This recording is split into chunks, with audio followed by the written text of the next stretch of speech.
let's get started and talk about this update out of nowhere that we got from Minnesota. Dare I say, some potential optimism for getting legalized sports betting there. I don't know how this will proceed, but late last week, all of a sudden, I saw things coming on my social media feed that led me to believe that the door is open again.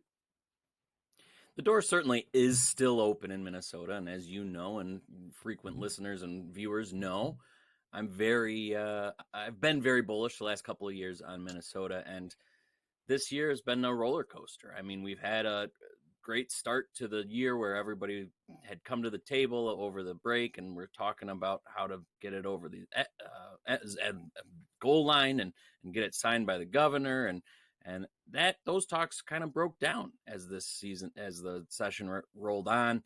I mean, at points this session, we've seen basically lawmakers just throwing things at the wall to see what sticks and what we can get over the line. That's turned into certain things like a ban on all in-game wagering on the Senate side, which, no stakeholders wanted that.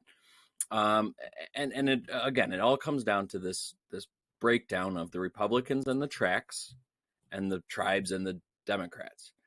The tribes, as it stands now, has complete exclusivity for sportsbook operations. The tracks want it. You need bipartisan support because the majorities are so slim for the Democrats in both chambers, and there's opposition in both sides of the aisle to gambling. So you need the agreement between the two stakeholders, the tribes and the tracks, to get the lawmakers to agree on a deal. Now, things kind of slowed to a roll last week or last month because the Horse Racing Commission came out and said, hey, we want to put VLTs in the two horse racing tracks. The tribe said, well, we don't like that. So a new bill came out that's outlawed historical horse racing, which are basically slot machines. That upset the tracks and the Republicans. The tracks then, one of the tracks then in turn sued a couple of the tribal casinos and said, hey, you're offering games outside of your state compacts.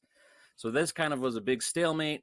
But last week, there was a committee movement, and in less than an hour, we'll get started in the Minnesota House, which does expect to get through and go over to the Senate. There's Senate dysfunction this year because there's a 51 or a one vote majority for the Democrats. Well, one of those senators was arrested last month for breaking into her stepmom's house to get things like her father's ashes. That has caused some interesting dysfunction because the Republicans say, hey, we want her voting rights stripped, which of course would even out the Senate. The Democrats stripped her of her committee seats, but left her allowed to vote. And so there's been a lot of stalemates there pushing back and forth in the Senate. So even if sports betting gets over to the Senate, we'll see what happens there because who knows, it might not even get acted on because the session ends Monday. And we've got a Republican Senator, Jeremy Miller, who has sponsored sports betting legislation in the past. He came out earlier this week and said, hey, we're still working on it. We can come to a deal. I'm working on, working with both parties, trying to come up with a deal. But we're only going to approve it. The Republicans are going to approve it if the tracks get a license, and the tribes don't want that. The tribes hold a lot of power with the Democrats. So there's a lot of things at play right now. And, a couple industry sources have told me it's about 50-50. We've had lawmakers that sponsor it when everything was happening last month say it was down to 20%. So, there's some optimism. The door's still open, as you said. But so many moving parts that need to come into action with just a few legislative days left. As one door opens, as we say, maybe another one closes. And it seems like the door is closed on Alabama having sports betting anytime soon, Pat. But the first thing that probably has to happen for this to go forward is the lottery has to be approved. And even that thus far has not happened. So maybe some optimism in Minnesota, less so in Alabama. Yeah, Alabama started really strong this year. I think it was one of the states that I said, hey, this actually seems to be lining up great. The past few years have seen a Senate proposal, very comprehensive gambling issue that included lottery, sports betting, casino gaming, a compact with the Porch Creek of Indians. And that had advanced through the Senate before.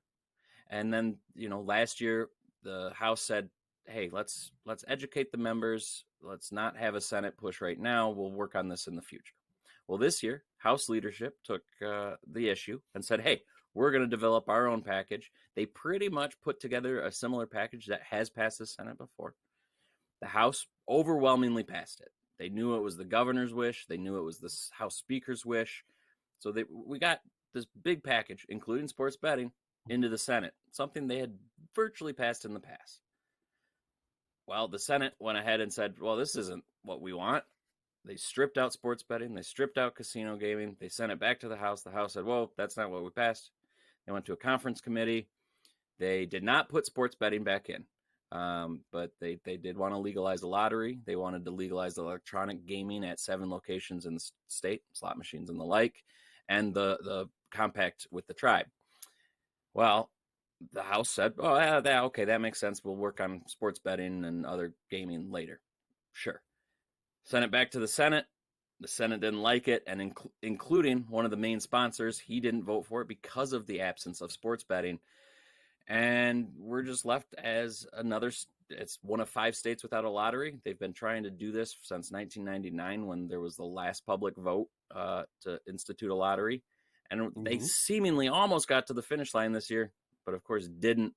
Greg Albritton, that senator who wants sports betting, said, we're still making progress. He kind of predicted heading into the session that this was going to be a hard fight. He said, every time you make one person happy, you upset 3. True. And, so you get to that point, and that's sure enough, seemingly what happened. And so, again, Alabama's left still as one of 5 states without a lottery. And, until they get the lottery legalized, I'm not sure there's a lot of hope for sports betting in Alabama. And the same could be said, Pat, for Missouri with the latest update there.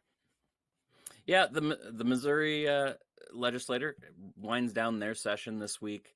We've seen a House proposal pass its chamber the past 2 years.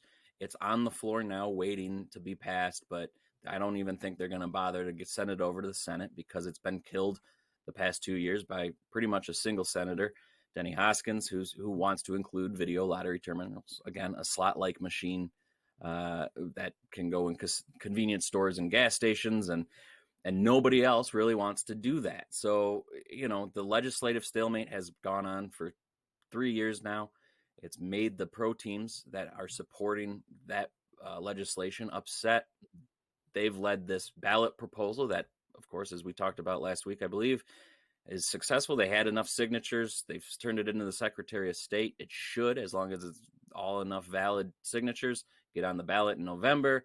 And if the support publicly is there, as everyone kind of assumes, Missouri sports betting could do a little end around the legislator and be legal within the next year or 2. That could be some good potential to end with. Thanks again, Pat, for coming on the show. Really appreciate it. We'll catch up again next week. Yeah, thanks as always, Craig. See you next week.